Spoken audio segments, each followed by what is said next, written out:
We need lyrics to that open, I think. And your sister could probably write them, Tori.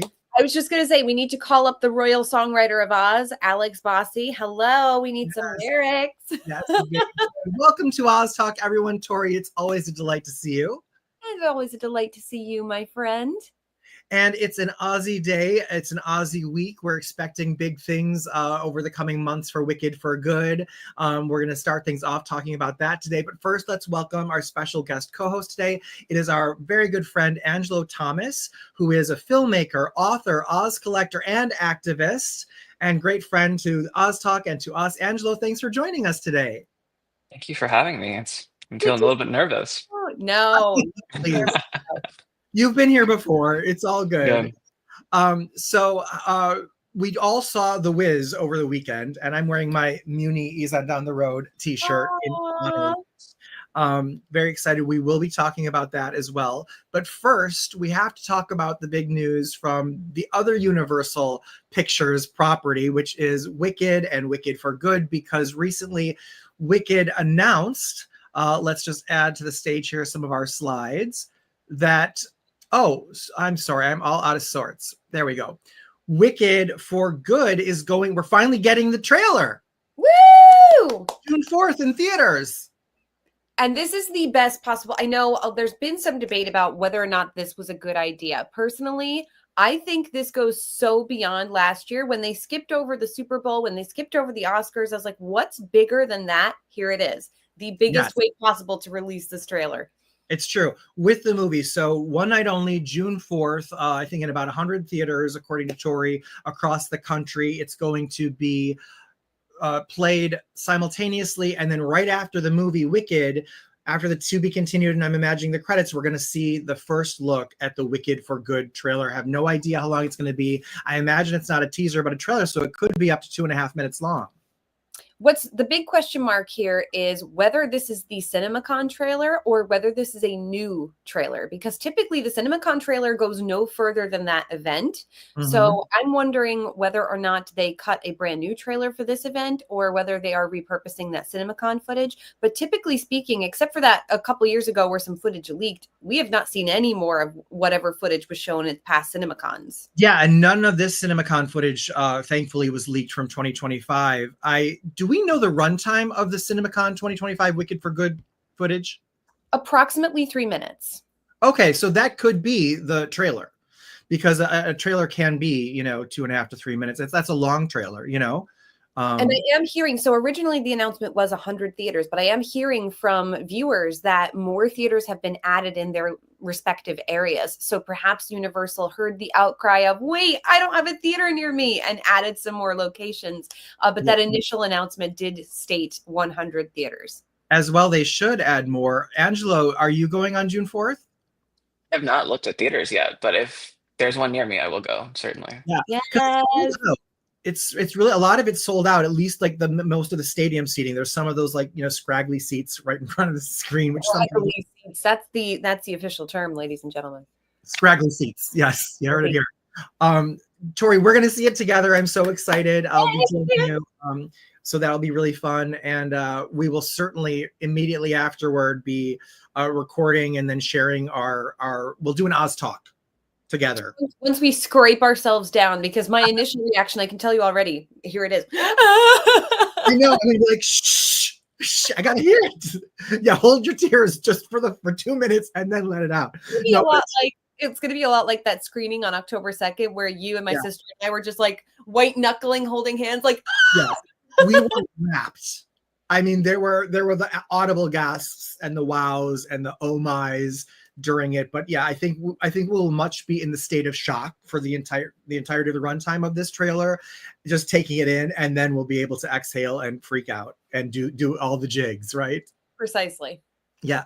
Before Wicked, the first one came out, Wicked Part 1 came out, we talked a lot about, because we had seen the trailer, and especially in the very first teaser that we saw, which was released during the Super Bowl 2024 in February, right? We saw some images that at the time we were like, is this all going to be in the first film? Is some of this covering both parts of the films? We now know, having seen the first film, images in that teaser trailer that have not been shown again and are not often even promoted online, but things like that Glinda in the wedding dress, or some other scene, or seeing Toto walk by Dorothy's jeweled shoes as she enters the wizard's throne room. Like, those shots we now know must be in Wicked for Good.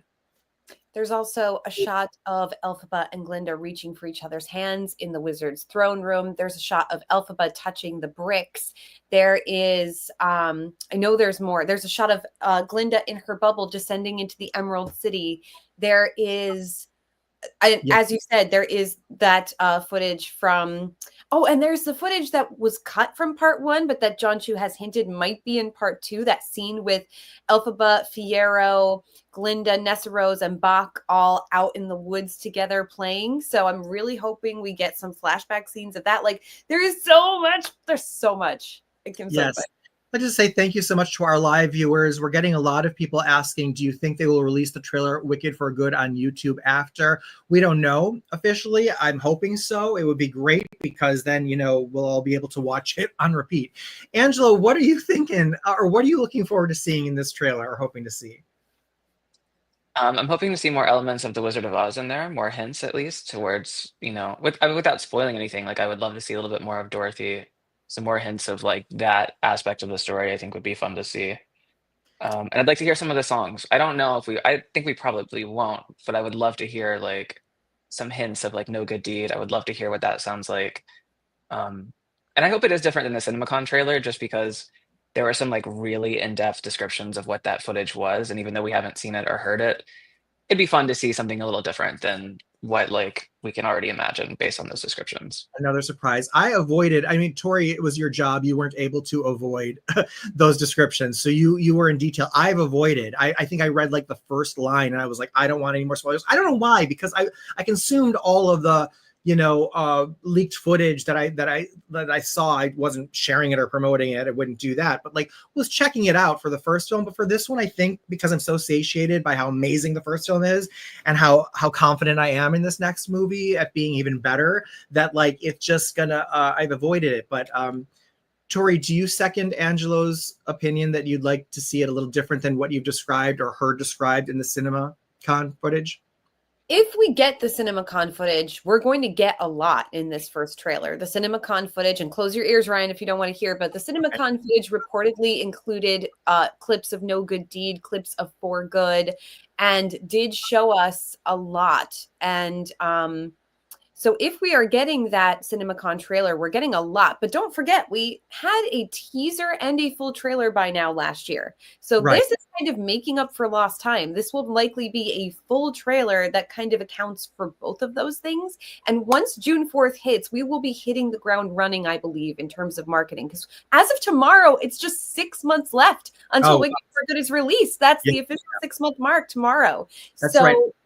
Also, by this time last year, we had 2 posters. There was the W shadow poster and then the poster of the girls reaching. And those were both also kind of used in different images throughout CinemaCon 2024. But so far, we only have one official poster for Wicked for Good of the mountains forming the W. And reportedly in that first CinemaCon trailer, Angelo, we do get a side view of Dorothy, though from every account I've heard, not clear enough to know who is playing her. So still quite mysterious, but definitely a view through the trees of Dorothy. Wow. So if we all think back to that opening scene of Wicked the novel by Gregory Maguire, oh my gosh, I think that's what we're gonna get. So it's all up in the air right now. We don't know. I do think shortly after the trailer is dropped in theaters, it will be released somewhere online. I would suggest to my fellow Aussians, avoid anyone who decides to record it in the movie theater. The first glimpse you want to see of this should be HD, beautifully rendered. You don't want to see somebody's bootleg version of the trailer. Yes. You know, be patient. I can't imagine they'll hold it for very long after. After, it should be, you know, something that we see hopefully sooner than later, if not immediately. The other thing that Universal announced, which was really great via John M. Chu, director online, was that NBC is going to be doing another Wicked televised event, this time as a spectacular concert performance with Cynthia Erivo and Ariana Grande with special guests. They will be performing songs from the original film, and they've hinted at also from this new movie, Wicked for Good. And this is going to be recorded live from a theater. We don't know yet whether there will be a studio audience in-house while this is going on, or if this will be an empty theater, but they are recording this and broadcasting it live. And then it will be on Peacock the following day streaming. Yes. Yeah, it's going to be so great. It makes me remember the a very Wicked Halloween concert. I was fortunate enough to attend the junket for that and to sit in the live recording of that, which was great because Idina Menzel had to redo. Everybody was one take. So Kristen singing Popular was one take. Ariana Grande came out and did, you know, The Wizard and I in one take. All that stuff was happening. And then Idina came and sang Defying Gravity. And there was a part that they kept wanting to redo, and she had to sing through it like 4 times. And I can imagine she and other people were like, and I was like, keep going, honey. Keep whatever's going wrong, keep doing it, because I will sit here for the rest of my life and die listening to this woman on repeat live singing Defying Gravity. How lucky are you? Yeah, it was very lucky. So looking forward to that. Angelo, you'll be tuning in. Yeah. So I have tickets to see Cynthia Erivo in Cleveland. She's been doing these like shows with like live orchestras, but she hasn't been performing songs from Wicked at these shows.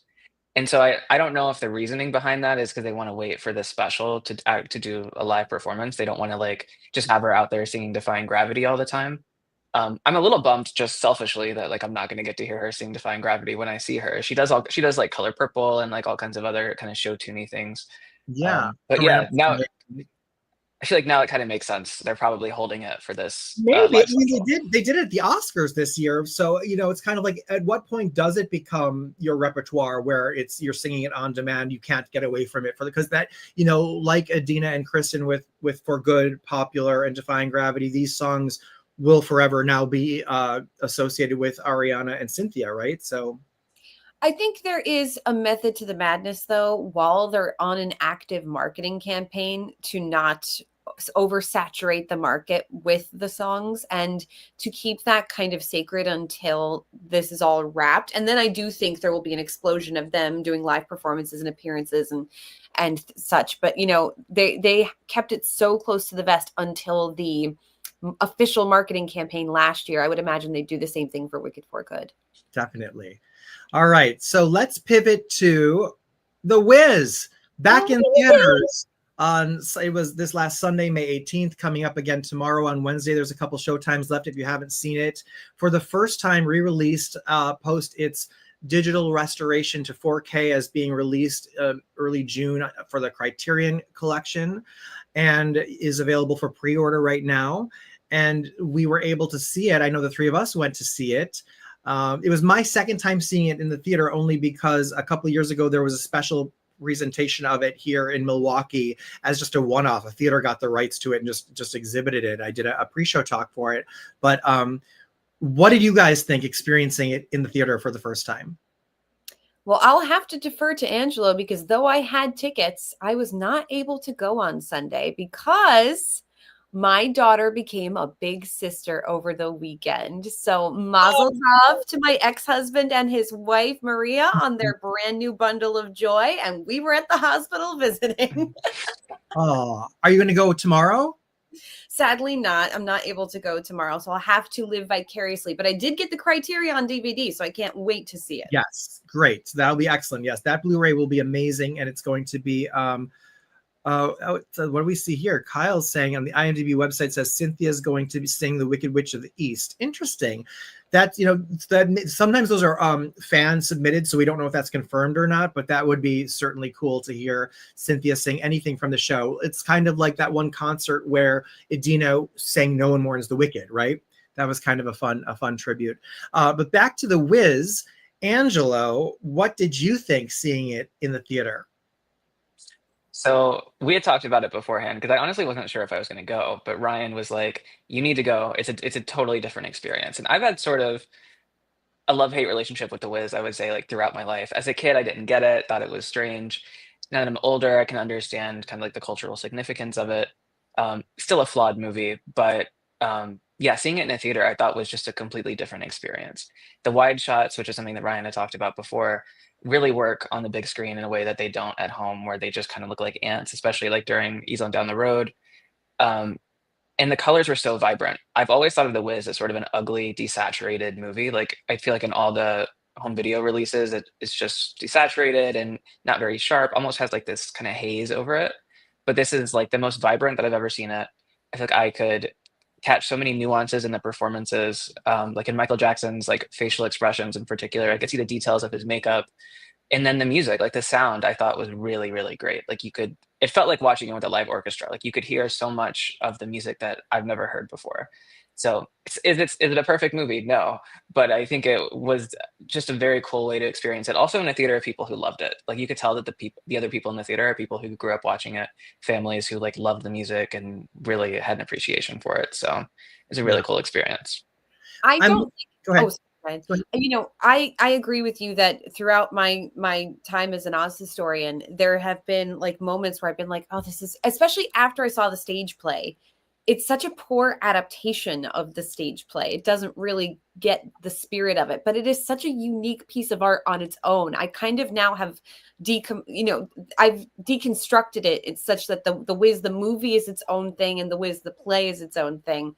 And you know, you're right. On VHS tape at home, it is desaturated. It is dull. And you do sit there going, why did they do this to Oz? So I'm so looking forward to seeing this restored version.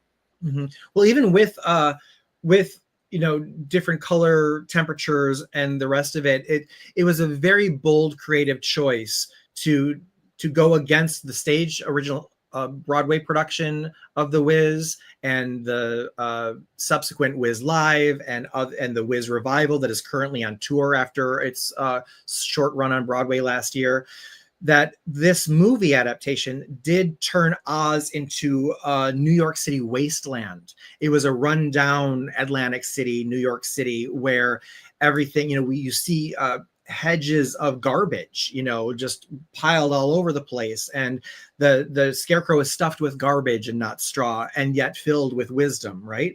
So there is a lot of depth still to Dorothy's journey and to L. Frank Baum's story. It's based on The Wonderful Wizard of Oz, takes all of the right hints. I think it most closely ties to the MGM film in repeating its travel song, Ease on Down the Road, from We're Off to See the Wizard, you know, but it gives the Wicked Witch of the West a song. And yes, it's packed with, since it was made in 1978, prior to the notion of home video, they weren't thinking that this was going to be shown on TV screens. You know, there were not many movies like The Wizard of Oz at that point that were being shown on TV. There were some, but this was very clearly a movie that was made for the cinema. And there are a lot of static wide shots where, like Angelo's referring to what I mentioned before, where, yeah, Dorothy's very small on the screen for a long period of time. There's a very long shot in Munchkinland, which again, it's kind of like you wouldn't even see that she's in the shot. It just looks like a plain shot, you know,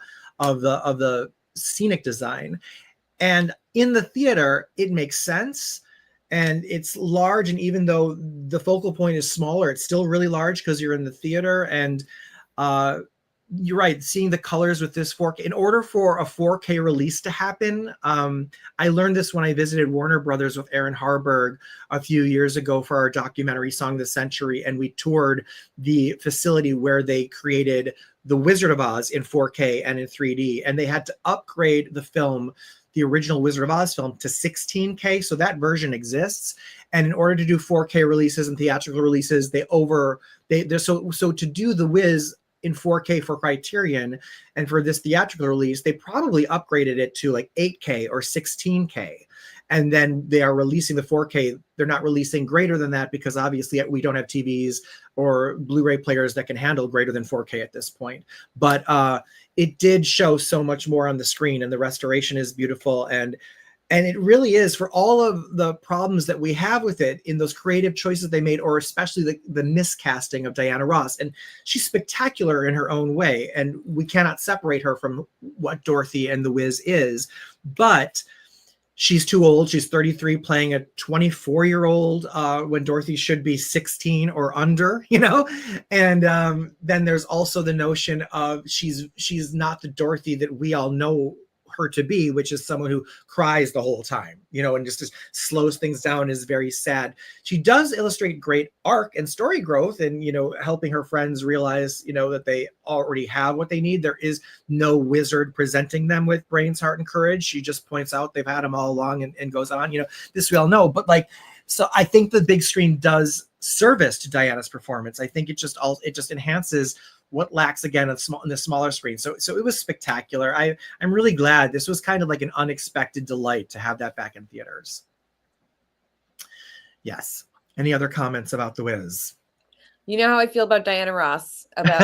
I love her as a performer, and I thought she did some really extraordinary things in The Wiz. However, they wrote her still as a teenager. So when you watch a 30-something-year-old playing a 24-year-old written as a teenager, it's very disjointed, but it's definitely worth a watch in theaters, guys. If you still have the opportunity to see it tomorrow, definitely do so. Yes, it is. It really will change what you think of the film, and you'll love it all the more. These are just my friends. Wanted to give them a shout out who joined me at the screening on Sunday. Kelly, and Ray, thanks for coming along.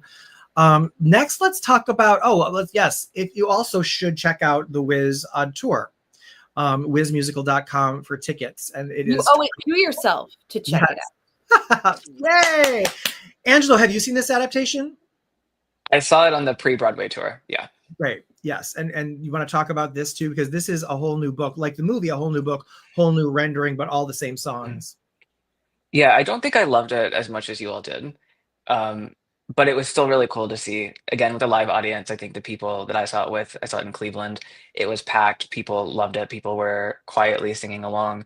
People were even recording on Facebook Live, which was frustrating, but kind of endearing because they were so excited to be there.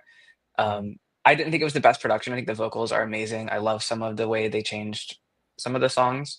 But I didn't love the new book, and also didn't love I think the lack of sets is maybe my biggest kind of gripe with it. But I'm glad that it's out there, and glad people can experience like a new version of The Wiz, and now it's back on tour, so hopefully people will go check it out. I'll see it again. I think it's coming somewhere near me soon, so I'll probably end up seeing it again. You know, I think in this changing world, in the economy we're in, we need to adjust our expectations a little bit in terms of musicals and what they're capable of. A show like The Wiz happening again is wonderful, necessary. It felt so good to be a part of it, like sitting in the audience. We were there for first previews on Broadway, and it was like a party. It was wild. People were jumping out of their seats, singing along, having the time of their lives, and it was really singular in terms of an experience. I agree that the book is flawed. I agree that the sets are minimal, but I don't mind that so much if that means that's what we need to get something like this out there. And I think, you know, Broadway is going to suffer in this coming economy, and we need to all kind of adjust our expectations a little bit if we want to continue to see great art made. But I love some of the songs, the arrangements, especially Don't Lose This Feeling, the fact that they turned that into a duet at the end. Oh, right here in the feels, so beautiful. The way that they worked in the Scarecrow's original solo number, I Was Born on the Day Before Yesterday, into a clever quartet into the film. There was a lot of really brilliant things and Easter eggs throughout it for The Wizard of Oz and other things. I actually noticed too in the Wiz film, there's a moment where Diana, Ted, Nipsey, and Michael all do the we're off to see the wizard, you know, follow the Yellow Brick Road jig. So it's you know, I have nothing. I'm the polar opposite end, where I have absolutely nothing bad to say. I saw this production this revival production 3 times in Chicago pre-Broadway, and already have tickets to see it twice next year when it's here in town. We'll be doing a pre-show talk for it, and they're actually auctioning off a dinner with me as an Oz historian to have dinner with me ahead of time to raise funds for arts education in schools, the Marcus Performing Arts Center. So I'll be working with the tour that way, and I'm very honored to do so. Can I put in my bid now? I want to have dinner with you. Please, I could be bidding to have dinner with you. It's a love fest, you know. But yeah, hey, I'd love to bring you in for that. And then let's see, we've got Tyler saying he loves how Glinda saying he's the Wiz in the revival. That was a really interesting choice as well. I loved how our friend Vaughn, the Wiz historian, follow him on all social media, had mentioned about the Wiz film back in theaters, said, go out and see it like you're going to vote. I was like, that is dedication. Like it is important. Yes, as Oz fans, do your duty. So that was really great. Next up, let's talk about The Wizard of Oz coming to the Sphere as a new AI adaptation. I know you have both seen what has been presented about this. Tori, what do you think? I am really excited. And I know there was some kerfuffle in my comments about the use of AI to expand The Wizard of Oz, but I've since heard from a lot of the artists who are working on this production. And this is not your typical generative AI that they used to create this. Artists were very much at the forefront of making sure that they respected the original source material while also making it adaptable to this brand new format. This is really unique, guys. As an Oz historian, we will likely never see a production like this again in our lifetimes. This is so unbelievably cool. I'm going to try my best to get there and check it out. Me too. Angelo, what are you thinking? Yeah, I'm very excited for it. I think a lot of the online discourse about it is unfortunate and a little bit misguided. The presentation that was shown at the Sphere was specifically by Google, which has played a huge role in putting this together. And it was not necessarily like for the public. I know that people were allowed to record it, but the presentation focused a lot on the AI technology, interviewed a lot of like the engineers, and it didn't really focus on like the art of it or the creativity behind it. But that's because that was the purpose of the presentation, was to highlight the technology. And so hopefully between now and when this starts, I think late August, it'd be cool to see maybe some more like behind the scenes or more packages to show us some of the creativity and the love that was put behind it, because so many people have worked on this, that millions of dollars have been spent on this. I've seen a lot of people kind of dismiss it as like lazy because of the AI component, or cheap because of the AI component, but this is anything but that. You can tell they put a ton of work into this. Once we see it, then we can kind of hash out like what we love about some of the changes. Like I know they're cutting 20 minutes of the film out. That'll be interesting to see how that works. But I'm really excited to see it. I'm going to figure out how to get there. I don't think tickets are on sale yet, but I'm definitely want to see it, because this is like, once it's over, it's over. Like I don't think this can live on in any other medium after. So if you don't get to see it live, I would imagine you just don't get to see it. So Yeah. I think it's really cool. Yeah, it's definitely cool. I want to point out a couple specifics I saw. I know some of the things, like we know what in the Wizard of Oz, this is what how the wizard's head appears in the Emerald City Throne Room. They made some stylistic changes here in adaptation. He looks a little bit more like a Muppet puppet head, but has the same spirit of the original face, you know? So I find that very interesting, right? This is the Sphere one, right, Tori?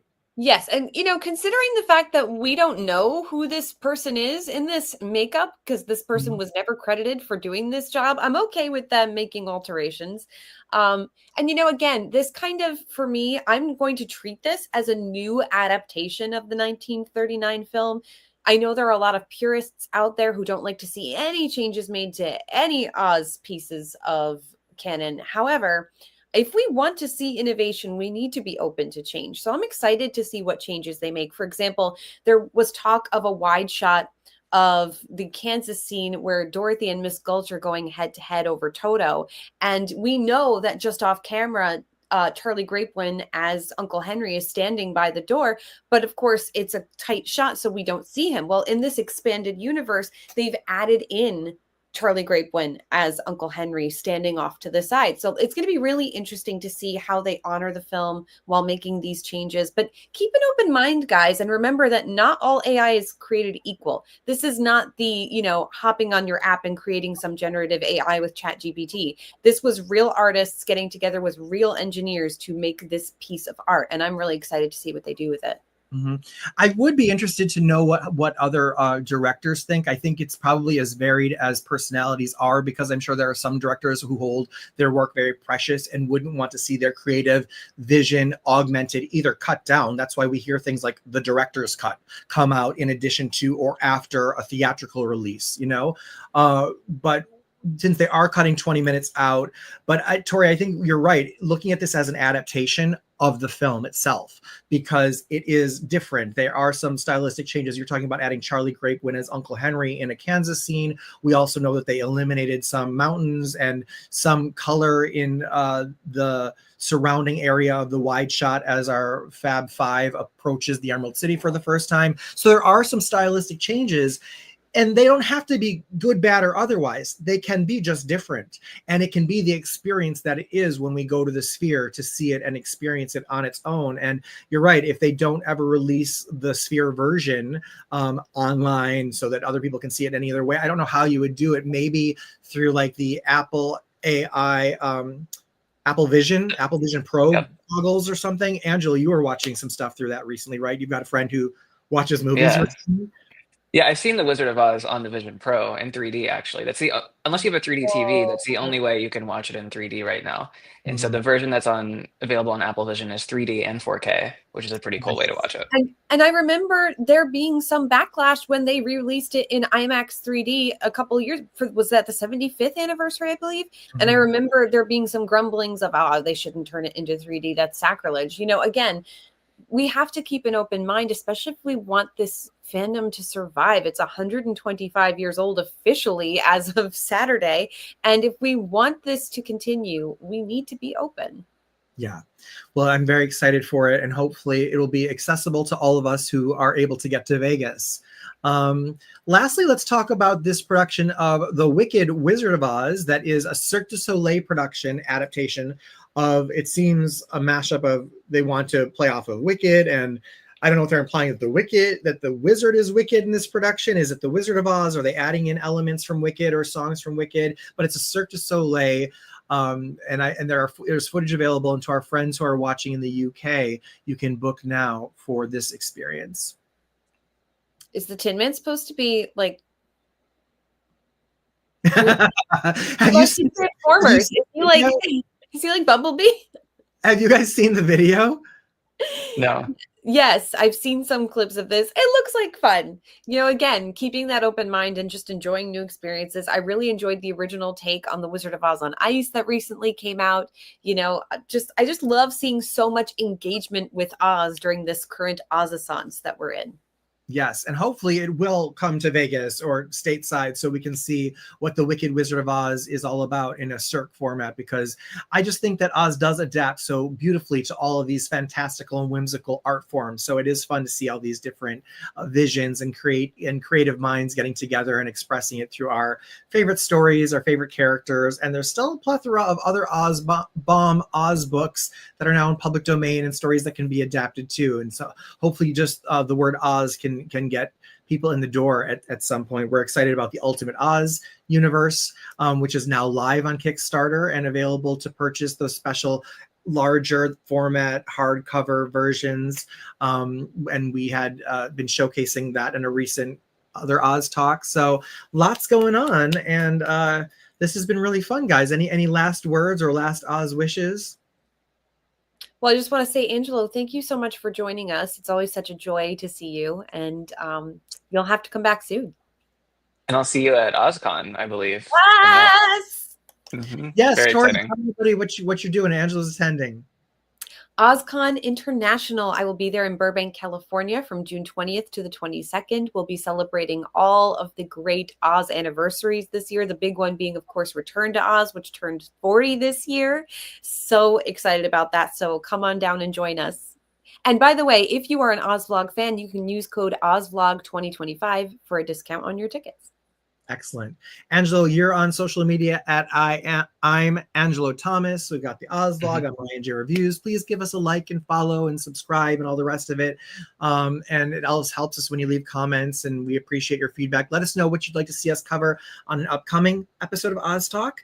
And thanks everybody for joining us, and have an Ozzy evening, day, afternoon, the rest of it. Bye. Bye, guys. Bye.